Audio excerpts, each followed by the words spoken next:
En 2007, Nokia controlaba el 49% del mercado global de celulares.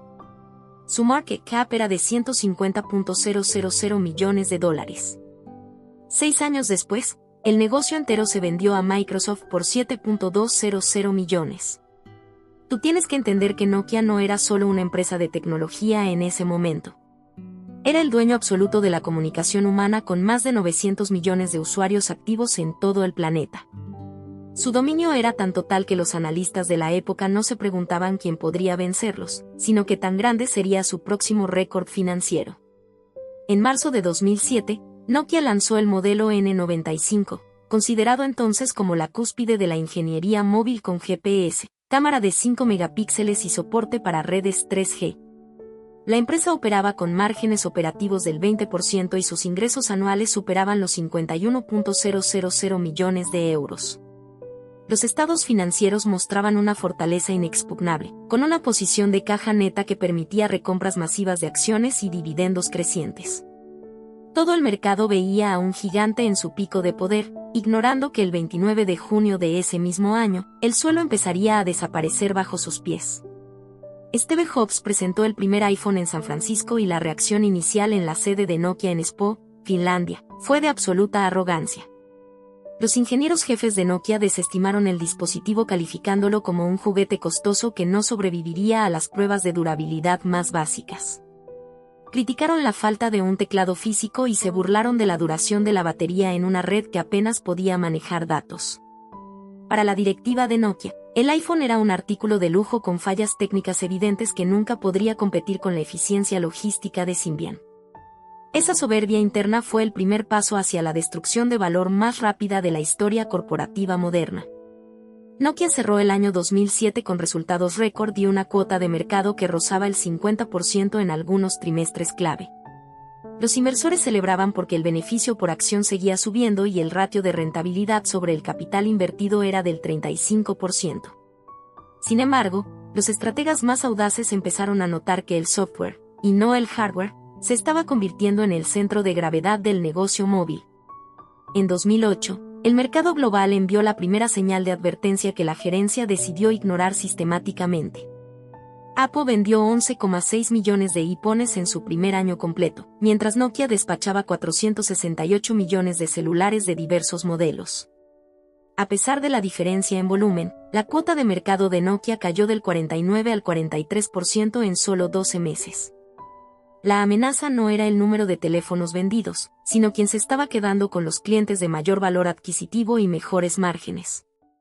Google entró en la carrera ese mismo año con el lanzamiento de Android a través del HTC Dream, creando un ecosistema abierto que cualquier fabricante podía usar. Nokia se quedó sola defendiendo Symbian, un sistema operativo complejo, lento y diseñado para una era donde Internet no era la prioridad del usuario. Los desarrolladores de aplicaciones empezaron a migrar masivamente hacia iOS y Android, dejando a los dispositivos Nokia como cajas de metal potentes pero vacías de contenido. Tú puedes tener el mejor hardware del mundo, pero si tu ecosistema está muerto, tu producto es simplemente un ladrillo costoso. Para el año 2009, la caída ya no era silenciosa y los números empezaron a contar una historia de colapso inminente. La cuota de mercado de Nokia bajó otros 10 puntos porcentuales mientras los gastos en investigación y desarrollo se disparaban sin generar resultados competitivos. Los ingresos empezaron a estancarse y, por primera vez en una década, la empresa tuvo que enfrentar una contracción en sus ventas trimestrales. El mercado seguía comprando acciones porque el ratio precio-ganancia parecía atractivo, pero los analistas reales estaban mirando una métrica mucho más peligrosa. El margen bruto es el corazón de una empresa de tecnología y en Nokia estaba sufriendo una compresión brutal y sostenida. En 2007, el margen bruto de la compañía era del 35%, una cifra saludable que permitía reinvertir y mantener la dominancia. Para 2012, ese número se había desplomado al 22%, lo que significaba que Nokia estaba perdiendo su poder de fijación de precios frente a la competencia. Cada celular que Nokia vendía generaba mucho menos dinero que antes, mientras los costos operativos fijos seguían pesando sobre la estructura financiera. En 2010, la acción de Nokia cotizaba a 12 veces sus ganancias, lo que atrajo a miles de inversores que buscaban una oportunidad de valor. Parecía una ganga estadística porque la empresa todavía tenía miles de millones en efectivo y una marca reconocida en cada rincón del mundo. Sin embargo, el P/diagonal es una trampa mortal cuando los márgenes están en compresión y el revenue está cayendo en picada. El mercado valoraba el pasado de Nokia, pero el futuro estaba siendo devorado por el ecosistema de aplicaciones de Apple y la escala masiva de Samsung. La capitulación final comenzó el 11 de febrero de 2011 con un documento que cambió la historia de la telefonía para siempre. El nuevo CEO, Stephen Elop, envió un memo interno titulado La plataforma en llamas a todos los empleados de la compañía. En ese texto, comparaba a Nokia con un hombre parado sobre una plataforma petrolera ardiendo en medio del Mar del Norte. Admitió que Nokia no solo había perdido la batalla del hardware, sino que se había quedado años atrás en la guerra del software y los servicios. Nokia tomó entonces la decisión más polémica de su historia: abandonar su propio sistema operativo y apostar todo a Windows Phone de Microsoft.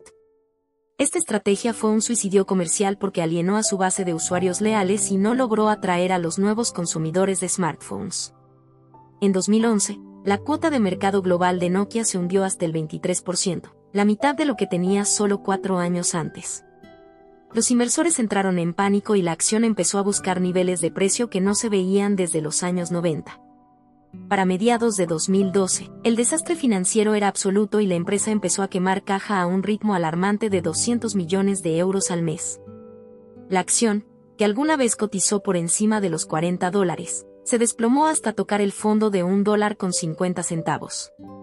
Los márgenes operativos pasaron de ser positivos a mostrar pérdidas masivas de más de 3.000 millones de euros en un solo año fiscal.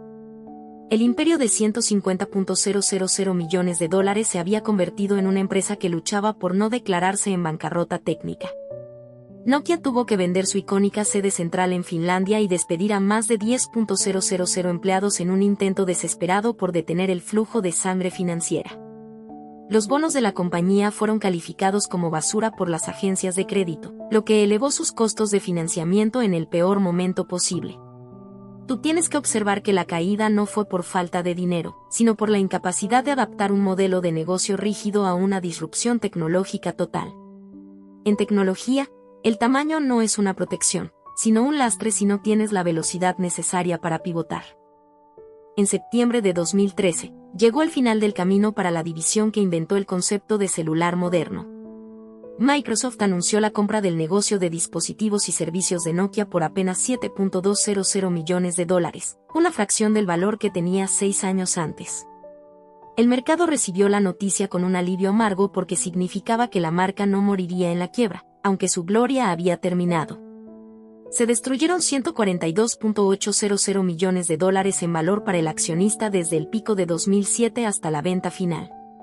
La primera lección de este colapso es que la cuota de mercado en el sector tecnológico cambia mucho más rápido de lo que los reportes de ganancias pueden mostrar. Cuando Nokia reportaba beneficios récord en 2007, su relevancia futura ya estaba herida de muerte por un producto superior que aún no tenía volumen de ventas. Un operador inteligente debe mirar siempre las tendencias de adopción de los usuarios antes que las columnas de beneficios acumulados. El flujo de usuarios es el indicador adelantado del flujo de caja que vendrá en los próximos 24 meses.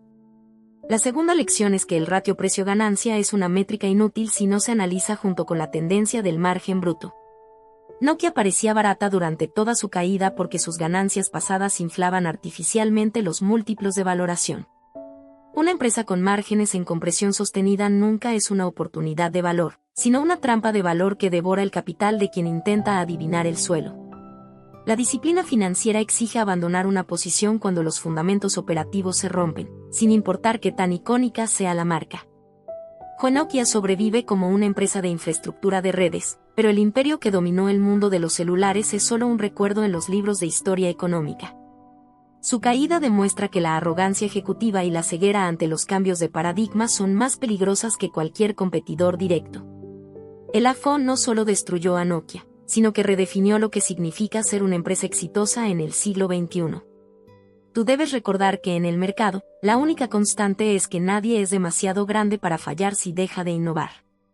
Si quieres que este tipo de análisis se aplique solo a las acciones que estás considerando, sin que tengas que armar hojas de cálculo cada vez, estamos construyendo algo para eso. El link de la lista de espera está en la descripción del canal. Mantén la disciplina. Nos vemos en el próximo análisis.